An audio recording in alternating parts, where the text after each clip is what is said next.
유럽에서는요, 젤렌 중에서 TPO가 있는 성분은 판매 중지된 건 뭐 기본이고요. 동물한테 먹여봤더니 생식기 이상이 생긴 거예요. 충분히 침투할 수 있습니다. 2019년에 엄청난 연구 나왔거든요.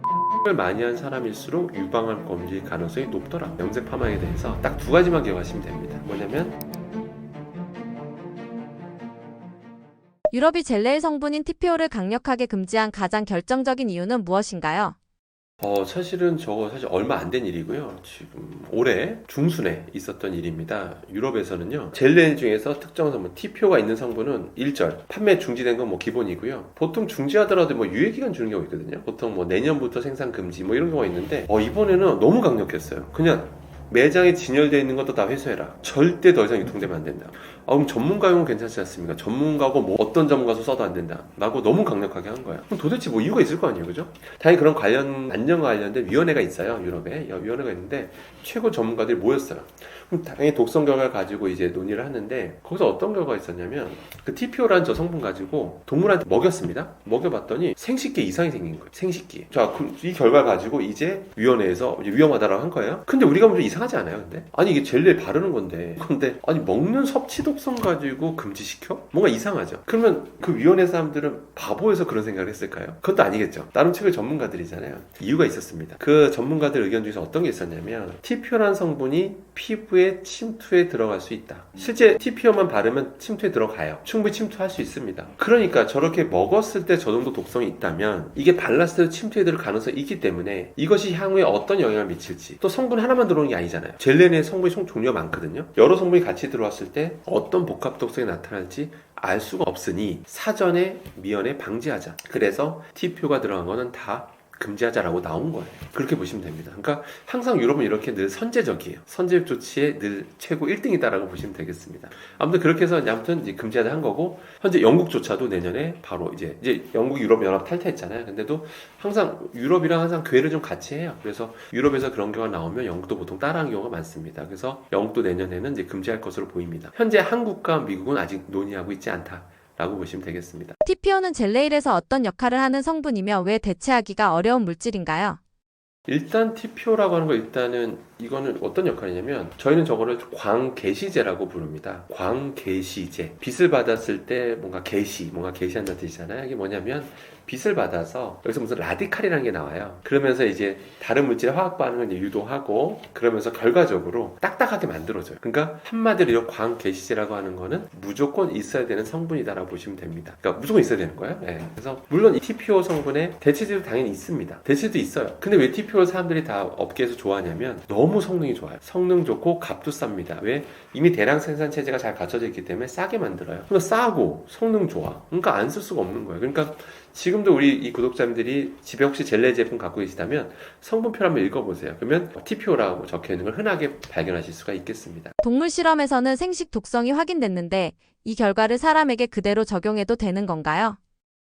이건 지금 현재 전문가들끼리도 의견이 좀 분분합니다. 저도 제 개인적 의견을 좀 말씀드리려고 하는데요. 일단 동물 실험 결과는 과량 먹었을 때 나온 결과였고요. 근데 유럽에서는 이게 피부 속 침투 들어갔을 때 향후에 복합 독성도 유발할 수 있기 때문에 좀 선제적으로 조심하자는 거고, 제가 이제 저도 나름 이 화학 전문가로서 한번 생각을 했는데, 과연 저도 우리나라 위원회에 많이 들어간다면 금지하자고 말할 것인가 라고 생각을 해봤어요. 저도 과학적 근거 가지고 얘기해야 되는데, 지금까지 나온 결과만 가지고서 이걸 금지해야 될 정도인가 라는 생각이 들어요. 이유가 뭐냐면, 일단 TPO가 들어가는 양을 따져봐야 되고요. 우리가 발랐을 때 그 안에 존재한 TPO 양을 봐야 되고, 첫 번째. 두 번째가 과연 이게 시간이 굳잖아요. 굳기 전에 이 침투 들어가는 양을 봐야 되는데, TPO가 혼자 있는 게 아니거든요. TPO가 다른 성분 같이 있는데 생각보다 되게 안정하게 있어요. 딴 거랑 다 둘러싸여가지고. 그럼 진짜 이 TPO 자체가 흡수되는 걸 경우수를 따져보면 정말 너무 초극미량인 거예요. 그러니까 저도 과학자로, 저도 위험하다고 막 얘기하는 사람으로서, 근데 이게 정말 저 정도 데이터 가지고 정말 금지할 정도인가 라는 생각이 드는 건 사실입니다. 근데 물론 제가 2025년 12월 기준으로 말씀드린 거고, 나중에 또 이게 연구가 많이 될 거거든요. 보나마나 전 세계적으로 연구가 많이 되면 또 별의별 독성가 나올 거 아니에요. 피부를 통해서 흡수된 양이 알고 보니까 동물 실험에서 어떤 문제를 일으키더라. 그런 것도 나올 나올 가능성도 배제할 수는 없어요. 저는 그래서 지금 당장 TPO를 금지할 정도는 아니지만 그래도 만일의 사태를 대비해서 저는 좀 어떻게 당부드리고 싶냐면 너무 자주 하지 말자. 여기 자주라는 거는 한두 달에 한 번 정도만 하자. 그 정도면 저는 나중에 어떤 결과 나오더라도 실제 저는 그렇게 걱정하실 필요는 없을 것 같다라고 당부드리고 싶어요. 왜냐하면 모든 위험성은 노출량과 노출 횟수와 관련이 있습니다. 기본적으로 두 달에 한 번 정도 하신다면 노출량, 노출 횟수 측면에서 너무 적어서 설령 유입된다 하더라도 그 양은 너무 초금밀량이기 때문에 걱정하실 필요가 없겠다라고 보시면 되겠습니다. 유럽과 달리 한국이나 미국은 아직 규제하지 않는데 이런 국가별 판단 차이는 왜 생기는 건가요? 그러니까 독성 결과를 보고 판단하는 어떤 판단의 기준인데요. 일단 미국 입장에서 보면, 우리나라 입장에서 보면 아니 지금 저 정도 섭취 독성 결과만 가지고 그것도 과량 먹었을 때 나온 결과만 가지고 피부에 바르는 걸 과연 금지할 필요가 있겠나 이런 생각을 하는 거고, 유럽은 굉장히 좀 앞서서 선제적으로 늘 좋지 않은 경향이 있어요. 늘 그랬습니다. 모든 경우에 대해서 대부분 다 그렇다라고 보시면 됩니다. 근데 사실 안전만 놓고 보면 유럽대로 하는 게 맞긴 맞아요. 왜냐면 유럽은 만일의 경우를 다 따지자는 거잖아요. 그러니까 피부를 통해서 들어오지만 극밀량이지만 다른 것도 같이 들어오는데 그거로 인한 복합 독성들 이런 건 충분히 연구된 바가 없고 향후에 그게 밝혀질 수도 있기 때문에 저 정도 그래도 생식 독성계가 나온 거라면, 몸에 들어왔을 때 독성이 일어났던 거라면 애초에 몸에 들어오지 않게 하는 게 맞겠다라고 판단하는 거죠, 유럽은. 예, 그래서 유럽은 늘 아무튼 최고로 가장 좀 앞서서 선제적인 나라다, 이렇게 연합이다라고 보시면 되겠습니다. 네일 아트를 하고는 싶지만 걱정이 되는 분들에게 해주고 싶으신 말씀 있으신가요? 네, 간단히 말씀드리면 지금 나온 결과로 TPO를 규제해야 된다, 또는 TPO가 들어간 젤네일은 판매 금지해야 된다, 그 정도는 솔직히 좀 아닌 것 같고요. 워낙에 들어있는 양이라든지 양도 적고 그것이 또 되게 안정화돼서 존재하기 때문에 그만 싹 들어간다는 거는 사실은 쉽지 않고, 그리고 들어온 양이 온다 하더라도 너무 초금밀량일 것이기 때문에 현재로서 이 데이터만 가지고서 현재 뭐 금지해야 될 정도는 아니라고 판단하고 있습니다. 다만 추후에 또 어떤 결과가 나올지 모르기 때문에 개인적인 생각으로는 너무 자주 하지 말자라고 좀 권하고 싶습니다. 여기 자주라는 건 뭐 1, 2주에 한 번씩 하는 것들 그 정도 아닌 것 같고 두 달에 한 번 정도, 많아야 한 달에 한 번 정도가 전 적당하다라고 보고 있습니다. 파마약이나 염색약은 어떤가요? 피부에 더 직접적으로 닿아서 위험할 것 같습니다.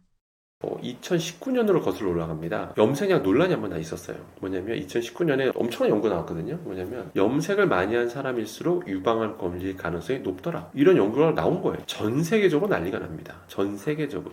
2019년입니다. 그래서 이제 여러 학자들이 이제 그 논문을 분석해 봤어요. 거꾸로 이제 분석을 해봤더니 이걸로 결론 내릴 수 없다. 왜냐면 유방암이 있는 가족력이 있는 사람 대상으로 조사를 한 거예요. 그러니까 가족력이 있는 사람 가지고 해버리면 이게 유전에 의한 건지 과연 진짜 염색약 때문인지 명확하지가 않잖아요.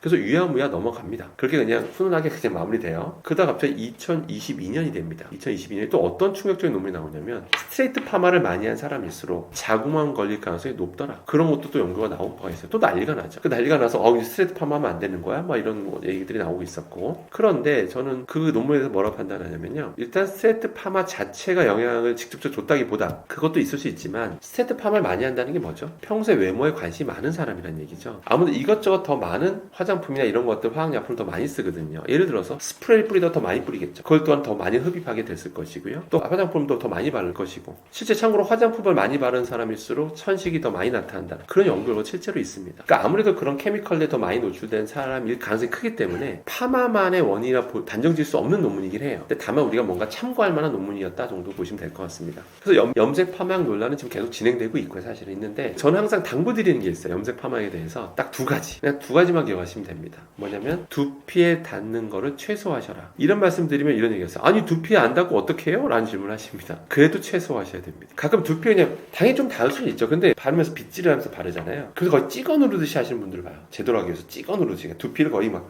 긁듯이 빗으로, 그런 건 하지 마시라는 거예요. 그런 식으로 그 파마 염색약을 직접적으로 두피에 넣고 찍어 누르듯이 이렇게 하는 것들은 정말 위험할 수 있습니다. 흡수되는 게 실제 있고요, 일부는. 그렇기 때문에 두피에 닿는 확률은 최소화하시는 게 좋고, 두 번째 뭐냐, 바로 환기입니다. 혹시 집에서 하신다면 창문을 확실히 두 개 열어놓으시고 순환이 잘 되게 하시는 게 중요해요. 왜냐면 다들 파마 염색할 때 그 퀴퀴한 냄새 다 맡아보셨잖아요. 그런 휘발성 유기화물들이 대부분 다 몸에 안 좋은 것들입니다. 대부분 다 몸에 안 좋아요. 심지어 그 뭐 1군 발암물질이 있는 경우도 있어요. 포름알데히드가 들어있는 경우도 많고, 그게 상온에서 기체 상태예요, 포름알데히드. 그래서 시간이 나와요.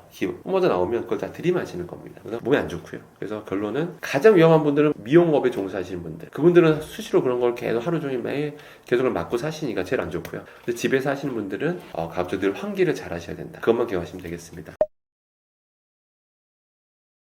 안녕하십니까. 저는 상명대학교 화학에너지공학과의 강사 교수라고 합니다. 만나서 반갑습니다. 항상 이런 여러 유튜브 채널을 통해서 제가 다양한 여러 가지 지식들을 알려드리고 있는데요. 너무 공포심 가질 필요는 없습니다. 마치 그냥 담배 연기 정도 생각하시면 돼요. 우리가 담배 연기가 안 좋다는 걸 아시잖아요. 아니까 최대한 안 맡으려고 노력하시는 거잖아요. 영원히 안 맡고 살 수는 없죠. 길 가다 보면 본의 아니게 맡게 되잖아요. 하지만 위험한 걸 알면 최대한 안 맡으려고 노력하시는 것처럼 똑같습니다. 제가 들려드린 말씀들에 대해서, 정보들에 대해서 전부 다 이런 게 위험한 거야? 그러면 최대한 노출을 줄여야 되겠군. 이 정도만 생각하시면 여러분들 걱정하실 거 하나도 없다라는 거 꼭 명심하시기 바라겠습니다. 그 다음 또 제가 홍보 하나 하자면요. 제가 여기 그 회사인 트래픽 몬스터 회사와 여기서 만든 출판사와 어떤 책 계약을 맺고 책을 하나 출간하게 됐습니다. 아마 조만간에 출간될 것 같은데요. 책 제목이 당신의 몸이 위험합니다. 이런 책인데요. 그동안 제가 여러 유튜버 채널이나 제 개인 채널에서 했던 얘기들을 좀 읽기 편하시게 또 글로 보기 원하시는 분들을 위해서 글로 정리한 그런 내용들입니다. 책이고요. 또 많은 관심 부탁드리고요. 아마 전국의 도서관에 3,000개 정도 되는 거 알고 있는데 전국 도서관에도 납품될 예정인 것 같습니다. 그래서 지역 도서관에서 편하게 빌려보셔도 되고요. 그래서 또 궁금한 내용들 보고 있으시면 이런 유튜브 채널 댓글 남겨주시면 나중에 저희 PD님이나 이런 작가님이 그 내용 질문들을 보시고 또 다음 주제로 아마 삼으실 수 있을 것 같습니다. 그래서 많은 관심 부탁드리도록 하겠습니다. 저는 다음에 또 건강한 모습으로 찾아뵙도록 하겠습니다. 이상입니다.